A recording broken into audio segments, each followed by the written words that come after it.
the ballroom, first of which will probably be several questions about this, I imagine. Is it a big story? It seems that way. The president's cost estimate has changed several times. I think it's up to $300 million now.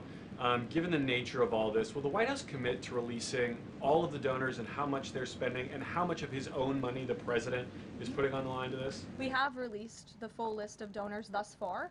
Perhaps there will be more people who want to generously contribute to this project. And the president, yes, has committed his own resources. And when he releases that information, which I'm very confident he will, you will all see that. We'll see a dollar figure from the president? Yes, he will. And I would also just add the president has been incredibly transparent. I would reject any notion otherwise when it comes to this ballroom project. It's something he personally has obviously taken an interest into and has talked with all of you in this room many times about. You have seen the model in the Oval Office. Last night he showed that for you. But when this plan was presented and when these renderings, as soon as they were complete, the president directed me to come out here and to share them with all of you. I did an entire opening remarks about what this ballroom project was going to look like.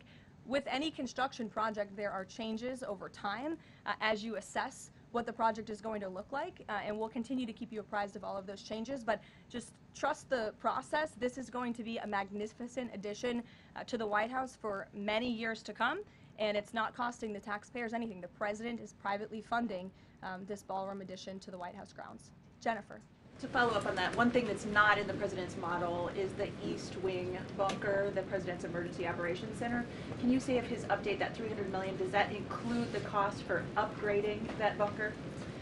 Look, like any security enhancements that are made on the White House grounds, those will be made and maintained by United States Secret Service. As for the cost of the ballroom and the construction itself, all of that is going to be, like I've said, privately funded and paid for by the president himself and many generous patriots who have stepped up. Included in that funding? Correct. Okay, and then can you say, well, that's all right, I'll skip that one. Thanks. We just. Thank you, Karoline. More ballroom questions. Okay. So the White House has explained that the reason you didn't submit construction plans to the NCPC is because that commission, along with others, don't have oversight over demolitions, but only over construction. And so far, you haven't built anything. So can you help us understand, can the president tear down anything he wants without oversight? Could he demolish this building or, say, the Jefferson Memorial? So it's not the president who came up with that legal opinion himself. That's a legal opinion that's been held by the NCPC for many years. It's written, so we can get you that background and that research if you wish to include it in your reporting, because it is very important. They have ruled consistently, their general counsel has said, when it comes to phase one of this project, the tearing down of the current East Wing structure, a submission is not required legally for that. Only for vertical construction will a submission be required, and that's a legal opinion from them, and we are following that legal opinion. And again, I would just add, can any president do such a thing to the White House grounds?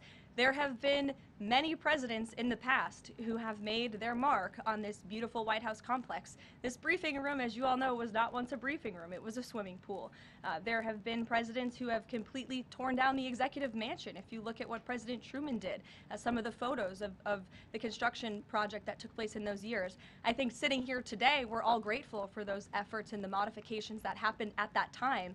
And again, in due time, the East Wing is going to be more beautiful and modern than ever before. And in addition, there will be a big, beautiful ballroom that can hold big parties and state visits for generations to come. So it sounds like the answer is yes, he can tear down whatever he wants. And then secondly, that's not what we're saying. That's a legal opinion that's been held for many years. And interpreting it. No, it's something that presidents have done for years and years. In fact, I have some photos here. Thank you, Pat, to show you the construction that's taken place on the White House grounds. This is the construction of the West Wing in 1902.